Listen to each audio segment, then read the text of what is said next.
Value add self-storage?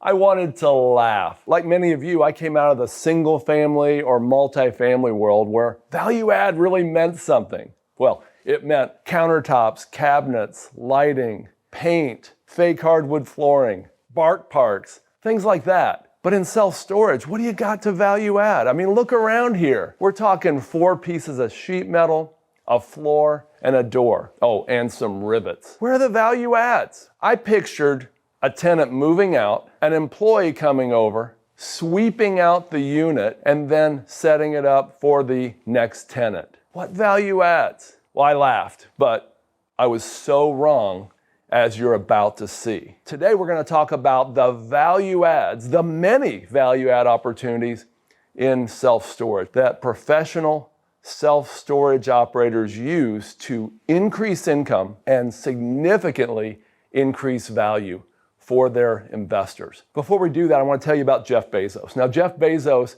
is right up there with the wealthiest guy in the world. And Jeff went around all the Amazon facilities, it's said, one year, and he took out all the light bulbs from the vending machines. Now, why would he do that? Jeff reasoned that it didn't make sense for Amazon to fund advertising Lance Snacks or whatever the vending machine company was. It didn't make sense to pay for the electricity, for the light bulb, for the maintenance to change the light bulb. It wasn't a fit for their model because he knows the value of $1. Let's talk about the value of $1 at Amazon. You see, they have a price to earnings ratio and it's averaged over 100 to 1 historically. Right now it's about 60. So let's look at $1. If he can save $1 a month, that's $12 a year. $12 a year times the price to earnings ratio means that it's over $720 in Jeff and Jeff's shareholders' pockets by saving $1 a month. There's a lot of power in $1, but it's the same in commercial real estate. You see, in residential real estate, where I originally came from, everybody knows that the value of a home is based on comps, comparable properties. So if you have a $100,000 house and you put $200,000 into fixing it up, you got $300,000 in it. But if it's a $200,000 neighborhood, you're probably not going to get your money and a profit back out of that. But it's not true at all in commercial real estate, including self-storage, because the value is based on math.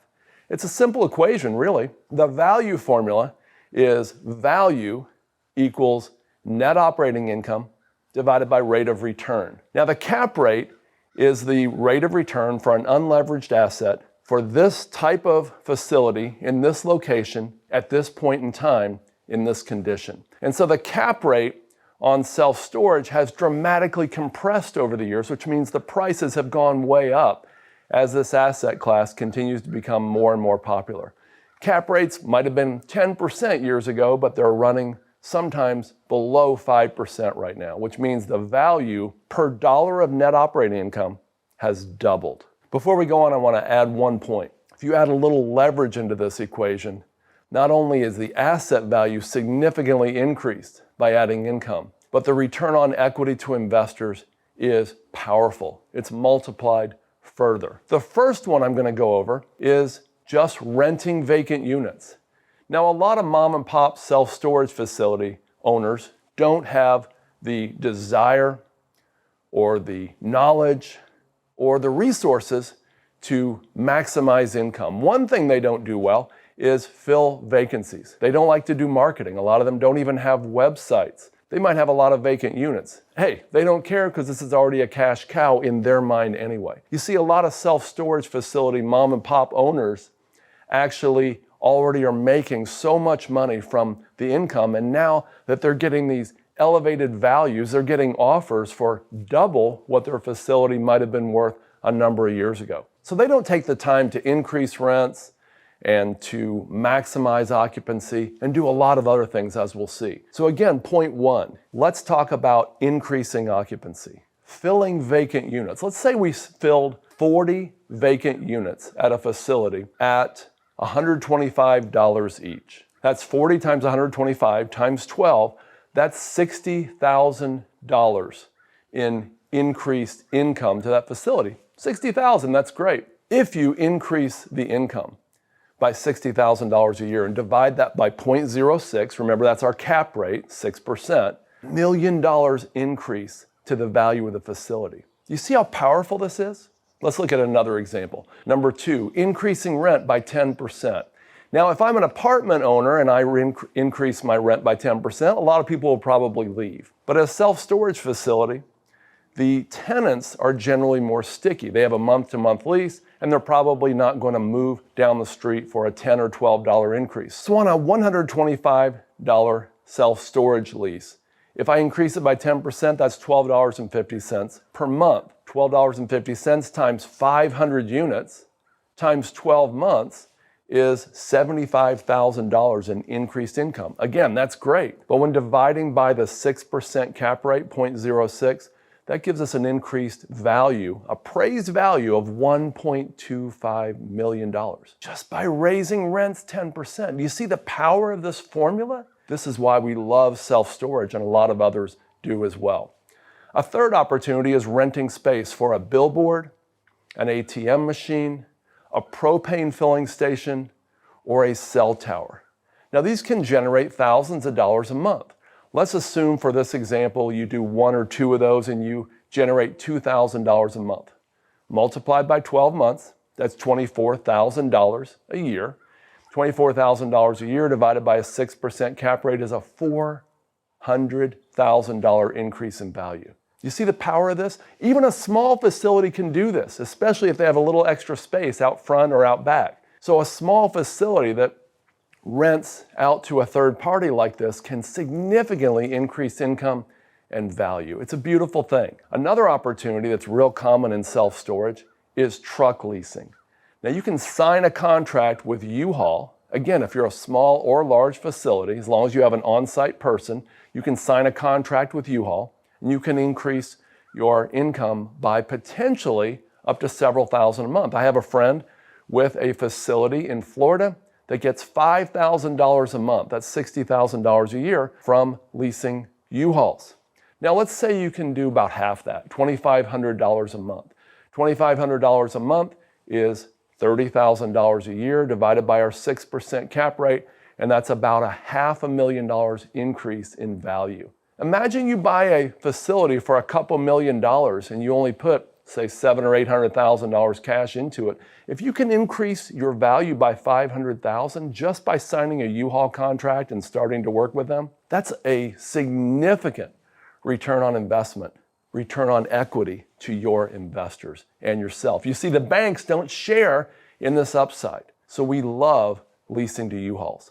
Number 5, adding point of sale items. There's a lot of ancillary income opportunities in self-storage. Having a showroom and selling locks, boxes, tape, scissors, other items is a powerful value add in self-storage. Imagine you increase your income by $1,000 a month. That's $12,000 a year. Again, our value formula, $12,000 divided by a 6% cap rate. That's a $200,000 increase in appraised value.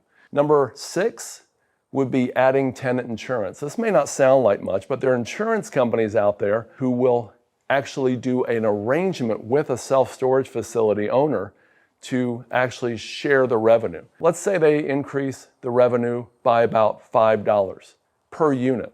Multiply that by 500 units by 12 months, and that's $30,000 a year. $30,000 a year equates to $500,000 in increased income. A lot of mom and pop owners don't want to mess with tenant insurance. They either ignore it or tell people to go out and get it on their own. But this is a powerful revenue and value driver. Another one is late fees. Let's say charging $25 in late fees times 25 units, that would be $7,500 a year. That's $125,000 in increased value. An 8th opportunity is just reducing expenses. That doesn't sound like a value add, but it really is. Now let's say you can reduce expenses by $50,000 a year.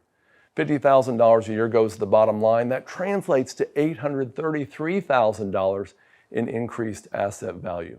Adding boat or RV storage. We all know that since COVID, recreational sales have gone through the roof, and a lot of people can't store their boat or their RV in their neighborhood. So they come to a place like this. Now, boat and RV storage can be a powerful driver because a lot of self-storage facilities come with extra land. You can incrementally gravel or pave that land, put a fence up, and you can actually lease that space. Let's say you can do $10,000 a month. That's $120,000 a year at a 6% cap rate. That's a $2 million increase in value. And I can promise you, it doesn't cost that much to set that up. I know somebody who did that for about $120,000. So $120,000 in, that's about how much they make per year from it now.